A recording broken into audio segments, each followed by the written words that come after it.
მოგესალმებით. მე გახლავთ ლუკა ნაჭყებია. მე მსახურობ მეფე გურგენის კარზე.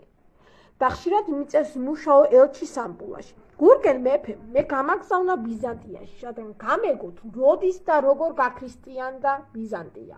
ამ და სხვა თემებით მე მომიწია შეხვედროდი რომის პაპს.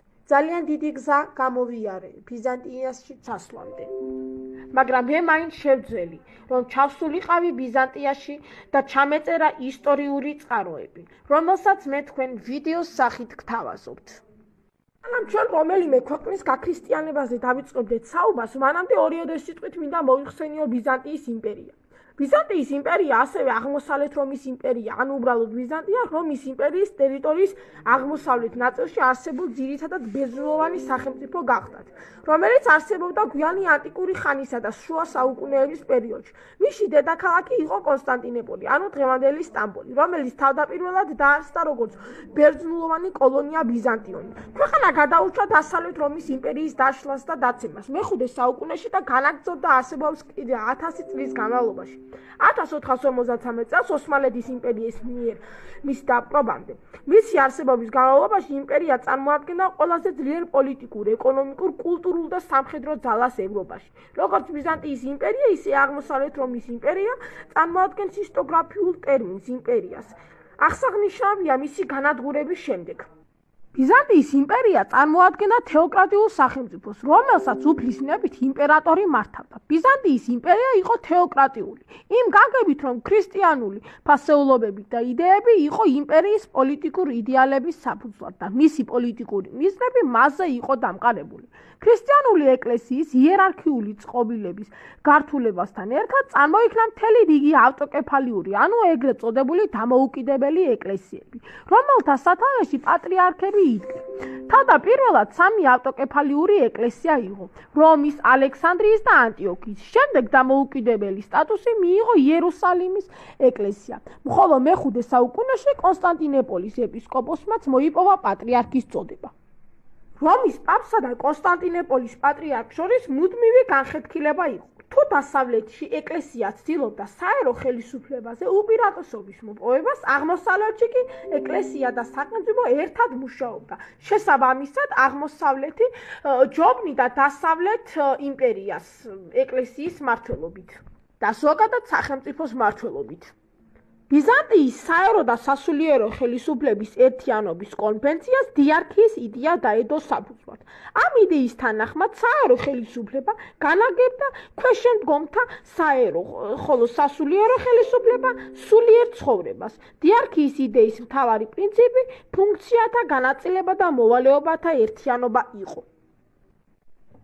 ახლა კი მოდით გადავავლოთ თვალი თუ რა მდგომარეობა აქვს ბიზანტიას აღმოსავლეთ მეზობლებთან და ზოგადად რა მდგომარეობაა ქართლში. ბიზანტიას აღმოსავლეთის მხრიდან ძლიერი სახელმწიფო სასანიანთა ირანი ემეზობლებოდა, რომელთანაც კავკასიას და შუა მდინარეთის გამო მუდმივი დაპირისპირებები ჰქონდათ. მე-6 საუკუნის ბოლომდე ამ ორმა სახელმწიფომ სადავო ტერიტორიებზე ზავის თანახმად გავლენის სფეროებად დაინაწილა. ანუ ქართული სამეფოები, ეგრისი, ლაზიკა ბიზანტიას ეკუთვნოდა. ქართლი კი ირანს. ქართლი თქვენ იცით, რომ დიდი ტერიტორია იყო მაშინ. მიუხედავად ამისა, ქართველი მეფეები ცდილობდნენ საერთაშორისო ვითარებით ესაგებლა და დამოკიდებულება მოეპოვებინათ ამ ფულ ვითარებაშიც კი. ბიზანტიას და სასანიანთა სახელმწიფოს შორის მოქცეულ ქართლს დიდი მნიშვნელობა ჰქონდა ქრისტიანობის შენარჩუნებას, რადგან არ უნდათ არც ხალხს და არც მეფეებს რომ დაეკარგათ ქრისტიანული რელიგია. ქრისტიანობა მისთვის საგარეო პოლიტიკურ ორიენტაციის საკითხიც კი იყო. ქართლის მეფეები მუდმივად ზრუნავდნენ ეკლესიის გაძლიერებაზე.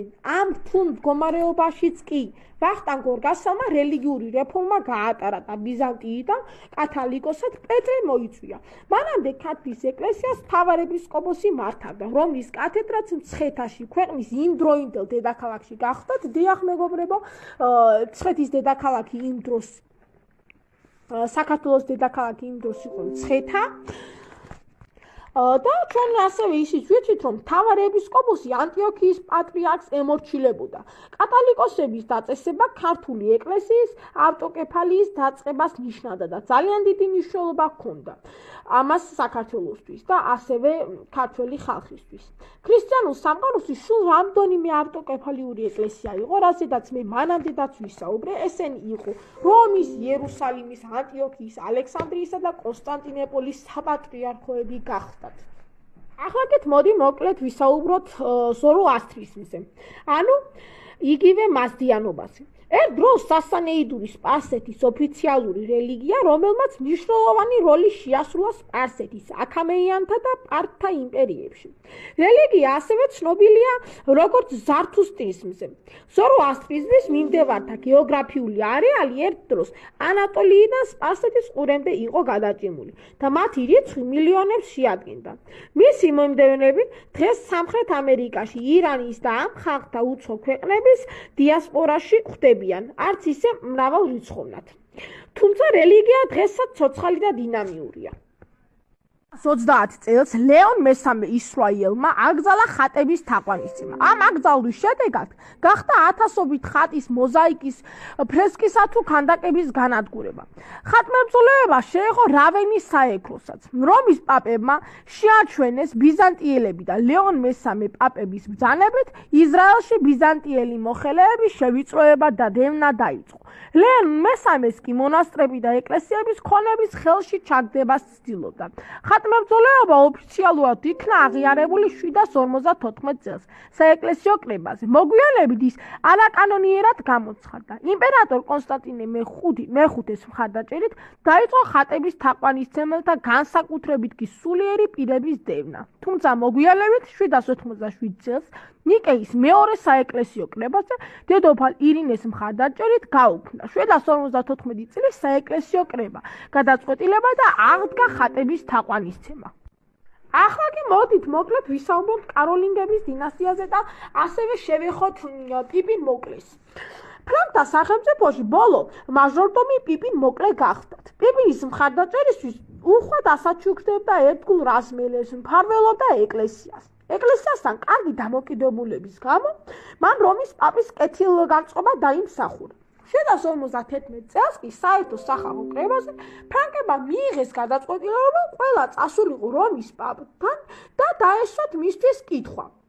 მართებულია თუ არა რომ ფრანკები მეფეები მეფის ტიტულს ატარებდნენ და მეფის ძალაუფლებას არ ფლობდნენ.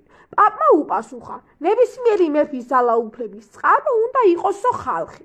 ამიტომაც ჯობს მეფე უწოდოთ მას, ვისაც ძალაუფლება აქვსო, ვიდრე იმას, ვისაც მეფის ძალაუფლება არ აქვსო, მაგრამ ის უნდა აკურთხოს რომის ეკლესიამო. ამ პასუხის შემდეგ პიპინმა ფრანკები კვლავ შეკრიბა ერთ ადგილას და კრება გამართა და თავი მეფედ არჩევინა. პიპინი მოკლე მეფედ მიანციის არქიეპისკოპოსმა ბონიფაციუსმა აკურთხა. 754 წელს კი რომის პაპმა სტეფანე მეორემ ის ხელმეორედ აკურთხა. პიპინმა კი საზეიმო დიდი ფიცი დადო, რომ ის და მისი შთამომავლები ყოველთვის დაიცავდნენ რომის ეკლესიას. ასე ჩაეღარა საფუძვლად ახალ ფრანკულ სამეფოს, საგვარეულოს კაროლინგების დინასტიას, რომლის სახელწოდებაც პიპინის მამის სახელგანთქმულ მაჟორდომის კაროლის მარტელის სახელიდან მომდინარეობს.